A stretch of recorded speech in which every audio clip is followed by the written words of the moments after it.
Hello, Beth Chase here, and welcome to Wellness Wednesday with 3W. Now, I just want to mention for our new listeners, and there are a lot new listeners that are coming in every episode and podcast that we have, but I just want to remind everyone that Wellness Wednesday is sponsored by 3W Medical, which is a medical clinic that provides free reproductive health care services for women in the Seattle area. Well, with me today is Helen Nguyen. She's the CEO of 3W. And Helen is a primary guest, of course, on this show. She's a regular. And today she's going to be talking about the impact of COVID-19 on victims of domestic violence or intimate partner violence, which is a new term that they're using now. So welcome, Helen. But before we get into the subject, I just want to ask you, how is 3W doing? 3W is doing really great. These last couple of weeks, we have been seeing an increase of patient appointments coming in. We're getting full again, which is a great problem to have.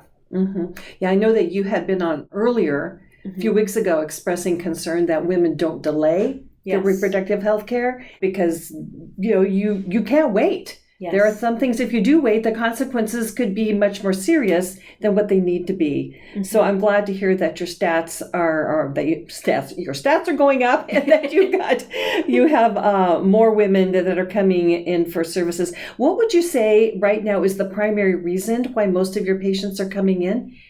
The two services that seem to be popular right now are STI services, which has always been pretty popular, but also pregnancy services, pregnancy testing and ultrasound specifically. Mm-hmm. Yes. Well, those are two very important services that should be taken care of. Or if there's any kind of symptoms, please come in, get the help you need to have. The services here are free. You may need to pay some minimal charges for lab tests. Very minimal. But it's at cost. Yeah. Right? So It's not, we're not about making money off of your reproductive health choices. So, okay, enough about that. And let's continue on now with this very interesting subject. I'm very interested in it, and I hope that many of you out there are equally as interested as well. So, what I'd like to do is get a really clear definition of what domestic violence is and this new term that they're using. Are they now being used interchangeably or if there are differences? It seems to be used interchangeably. But what is domestic violence? Domestic violence, or the new term that you just said, intimate partner violence, it is domestic abuse or relationship is a pattern of behaviors used by one partner to maintain power and control over another partner in an intimate relationship. Mm-hmm. It's you can look it up online. It's called the power and control wheel. Mm-hmm. It's a very common diagram for you to see. Domestic violence does not discriminate. It can happen to anyone, any race, any age, any sexual orientation, any religion, gender, you name it. It can happen to anyone. And sometimes it's very, in the beginning of a relationship, it could be hard to detect. And we're going to dive a little bit into some warning signs, some red flags that you should be aware of. Mm-hmm. Okay, let's dive into those. Okay. So some warning signs. So let's go over some warning signs of domestic violence. It could look different, but some signs of an abusive relationship could include a partner who tells you that you can never do anything right, so putting you down, shows extreme jealousy of your friends, time spent away from them. It could be, they could comment, they would be very strict about how you dress when you leave the house. They shame you, they put you down, even after you said, hey, that's not something I like to be called. Or I feel uncomfortable when you say that to me. They don't respect that. They say it anyways. They control your money. They want access to all your bank accounts. They want access to your phone. They want access to your emails. And I guess we can break it down a little bit more. And these information that I got from it's called the hotline.org, which is the domestic hotline that you can call in if you feel that these types of warning signs are coming up in your relationship. And they broke it down into physical abuse, emotional and verbal abuse, sexual coercion, reproductive coercion, economic or financial abuse, and even digital abuse. Huh. Yeah. Okay. So way back then, when I was still in high school, I started this program at a nonprofit in Seattle called Teen Peer Advocates. And what we used to do is we used to educate ourselves about all this stuff, and we go to different high schools and talk about healthy relationships with other young women. So this is like such a flashback for me. So it's a really passionate topic for me. And it's so interesting to see that in the digital age now, you could have abuse on your phone, on your computer. So for example, to go back, for some example of physical abuse, it could include forbidding you from eating or sleeping, hurting you with a weapon, pulling your hair, punching, slapping. For emotional abuse, it could be, after they got angry, blaming you for... Like it's their fault. Yeah. Why did you trigger that anger for me? Trapping you in your home and preventing you from leaving. Sexual abuse, I feel like that's pretty obvious, but... Oh, wait, can I tell you about emotional abuse? Sure. Because I think this is really, really hard to identify, admit, and then for other people to identify. So that's what I think is very heinous about the emotional or mental abuse. Yes. Is how, if you're physically abused, you have the bruises. Yeah, or sometimes for physical abuse, they identified as like abandoning you in an unfamiliar place. Isn't that interesting? Like that could, like, totally taking away your bearings of a familiar space or something. That could be as physical abuse. But yes, emotional abuse, like refusing to trust you and acting jealous or possessive. For women out there, or I guess even men now, it's not attractive when someone is jealous. I'm sorry, I don't care what you say. It does not mean that they love you more than other people. It's an insecurity, and they're acting it out. They're practicing it on you. And these red flags and these signs, they're a very extensive list. So I encourage you to go online and educate yourself and kind of see the full list. But I kind of picked out the ones that I feel the ones that I thought stood out to me the most. Well, Helen, is there a place they could go to see a checklist? Like to do a self-assessment? Yeah. I guess it's the same website that I'm talking about right now. It's thehotline.org. The hotline, THEHOTLINE.org. Yes. Okay. Yes. Yeah. Did you want me to go over the sexual abuse stuff? Yes, please. Okay. So sexual abuse can look like forcing you to dress in a sexual way, insulting you in sexual ways or calling you sexual names, holding you down during sex, demanding sex when you're sick, tired, or hurting you with sexual objects. All of that should be taken into consideration as red flags. Just not respecting when you say no, not giving you... Or it hurts. Yeah. I just don't feel like it. Yeah. Okay. Sexual abuse is different from sexual coercion. Sexual coercion, it says, lies on the continuum of sexually aggressive behavior. It can vary from being egged on and persuaded to being forced to have contact. It could be verbal and emotional. So for an example, making you feel like you owe them sex because you're in a relationship. What would that look like? Because you've had sex before, because they spent money on you. So like making you feel like, well, I took you out for a nice dinner. So really, that is still happening? Yes. Oh my goodness. I can't wrap my head around it. That's like old stuff. I guess basically there's nothing new under the sun. But to get that kind of one-liner still in this day and age? Evil is evil. It doesn't change, right? Oh boy. Yeah. Saying things like, if you don't have sex with me, you'll get it somewhere else. Like just all these manipulative, coercive ways to mess with your mind to then get you to sleep with them. Okay, those are red flags. Do not go away, leave this relationship. And I know that's much easier said than done. For reproductive coercion, forcing you to not use any safety measures when you're having sex, monitoring your menstrual cycles for women, forcing you to get an abortion or preventing you from getting one. Those are all falls under reproductive coercion.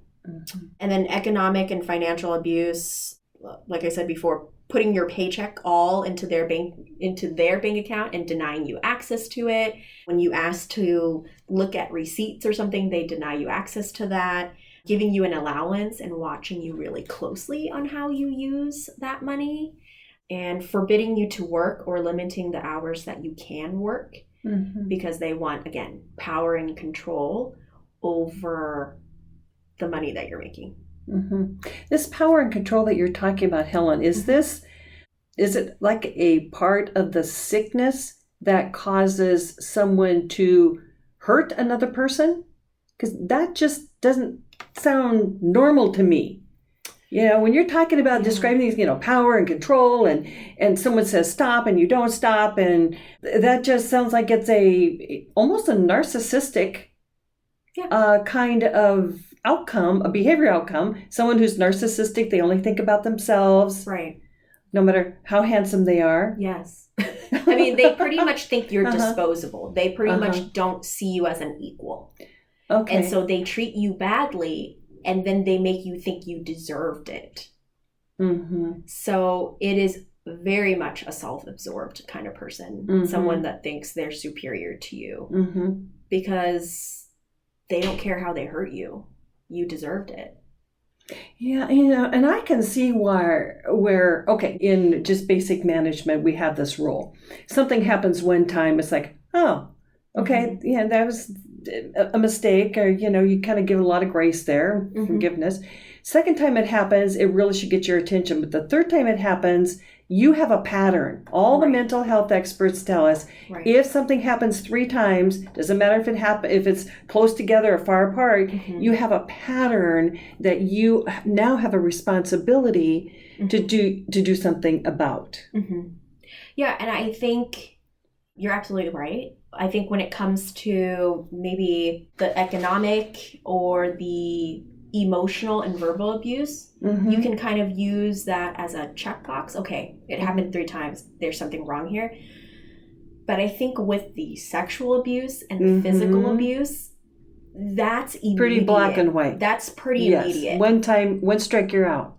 Yeah, if anyone lays a hand on you that you did not want, that was inappropriate, that was violent, you do not need to reach 3. You should recognize that as something not okay immediately. I guess for digital abuse, it would fall under that 3 checkpoints as well. In this new world of texting and social media, there's so many other ways that you're communicating with your abuser just online. And some ways that you can tell that this partner of yours can be abusive is they tell you can't be friends with certain people on your Facebook or Instagram. They send you negative, insulting, or threatening emails, Facebook messages, tweets, direct mails, messages online. They use these social media networks to keep tabs on you. They could be like, oh, where were you? You just checked in on Facebook at the pharmacy, but then you weren't. You told me you were somewhere else. They put like explicit pictures of you that they took on social media. They pressured you to send them explicit videos and then post it on social media. So I when I started learning more about this topic as a teenager, this digital abuse kind of situation wasn't as prevalent, but now it makes so much sense.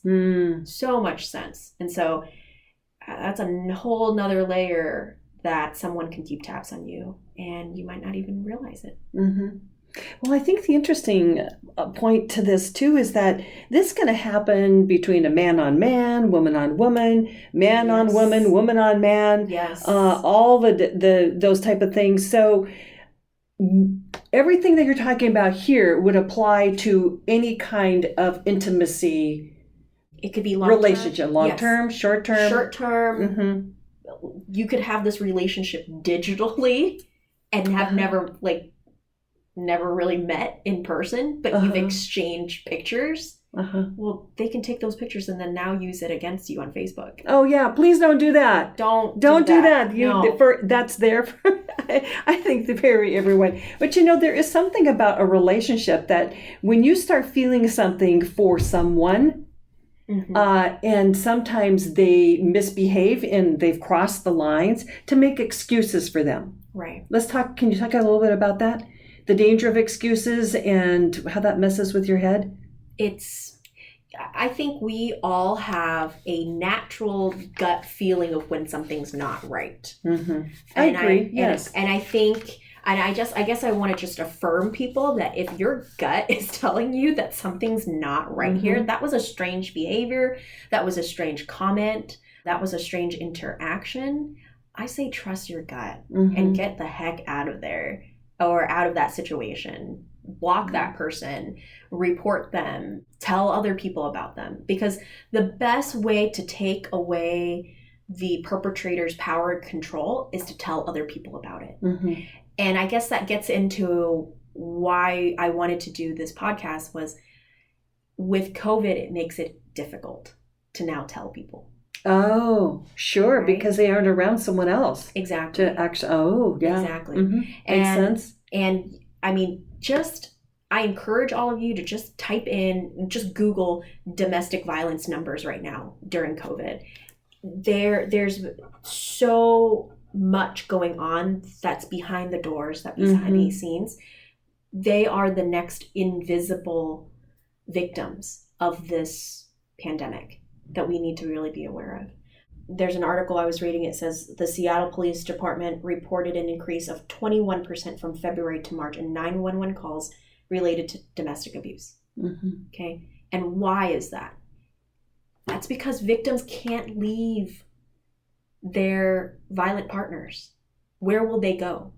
Shelters are closed because of COVID. People are hunkering down because of COVID. They're even reporting that children who are in domestic violent households aren't, because they're not able to go to school, they can't tell their teachers, they can't tell anyone they trust, they can't tell their friends that, hey, this is going on in my family, so that someone in an authoritative position knows about it and can then help the situation. They're alone more than ever at this point. And it's just across the world right now, just not in our nation, just not in Seattle, that this is impacting domestic violence victims on such a huge scale. Oh, what are we going to do about it? Yes. And what can we do? I know that, we're community, right? We're all about community. Community takes care of each other, but at the same time, they hold each other accountable.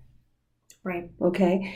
But what you're saying is that community of accountability and caring for each other is now extremely limited, and therefore there are some pretty bad things that could be happening in a family, and you just don't find out about it until a long time. It goes on longer than it should.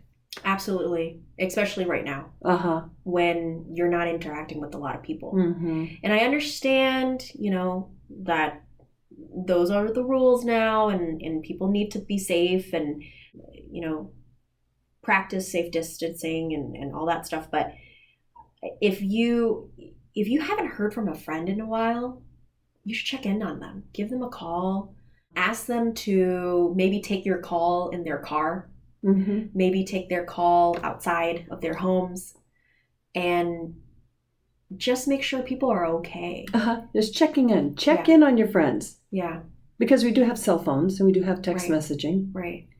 And when you do check in with them and they do disclose that they are in this situation, remember, it takes a victim of domestic violence 7 tries to leave an abusive relationship. That's average. So it's such a psychological thing, especially with the economy going on right now. I mean, victims are saying, okay, I'm stuck in this house. I can't work. I have no money. Where am I supposed to go? Okay, now the economy is crashing. Okay, I really can't leave this person. So I'm just going to stay in this abusive relationship because, again, they feel trapped even more.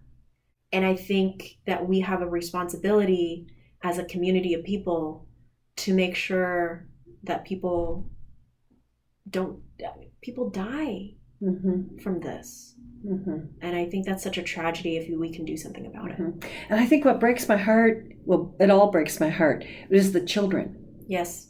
Those that are really innocent and truly have no options. So basically, I think what I hear you saying is that the impact of COVID-19 is wider than just the stay at home and be safe and wear a face mask. Yeah. And this is just one topic of the wider impact of COVID. We haven't even talked about the suicide rates that have skyrocketed, or mental health in general has gone through the roof. Because that's another podcast for another day. Yeah, that's it. Yes. And I think that's a really great topic to talk about, and just always keep in front of us that we were not designed as human beings for this kind of isolation. No. And therefore, most human beings, I believe, can handle almost anything for a short amount of time. Well, the longer this goes on, the more it's going to collapse are the body, mind, soul, and spirit side of being a human. And so I think that we just really need to step up as a community, as with our families, check in with our families. Hey, how are you doing? Can I help? Be honest with me. Yeah. And then maybe even trust your instincts if you really care about someone. If your instincts are telling you something isn't right with my cousin. Yeah. Yeah, that's hard, but really important right now. I think so. I mean, these statistics just really is awful. Yes, they are. Well, we've come to the time where we need to wrap this up. So just to summarize, Helen, what would you want to leave with the listening audience about today's subject? That COVID is preventing people from reaching out. And so I think as a community, we need to be more intentional about reaching out to those we haven't talked to in a while, seen in a while, making sure our neighbors, our family, and our friends are okay, and allowing possible victims of violence, domestic violence, to know that you're there for them. And that maybe means putting on your mask, putting on your gloves, wear a hazmat suit, whatever you need to do to make yourself feel safe. But these victims cannot be ignored. They should not be ignored. They should not feel isolated, even more so. I just think it's wrong. Makes sense. Wow. Got to take care of each other. That means a little bit more connectedness. All right. Well, thank you, Helen, for bringing this topic to our attention. And I'd like to see us expand on some of the other points that you brought up during this episode. But if you want more information about this topic, please go to the website, which is 3wmedical.org. That's the number 3, the letter W, and the word medical. And hey, while you're there, if you will go to the top menu and click on the Wellness Wednesday tab, and this will take you to another page specifically talking about the Wellness Wednesday with 3W podcast. You can ask a question of Dr. Sue, who we love to have her come and answer your medical questions. In fact, now is the time to do that because we're gearing up for having an Ask Dr. Sue episode here real soon. So if you have any questions at all about reproductive health issues, please go to that page and fill that out. So until next time, I hope that you found this episode helpful, and please stay healthy and be well.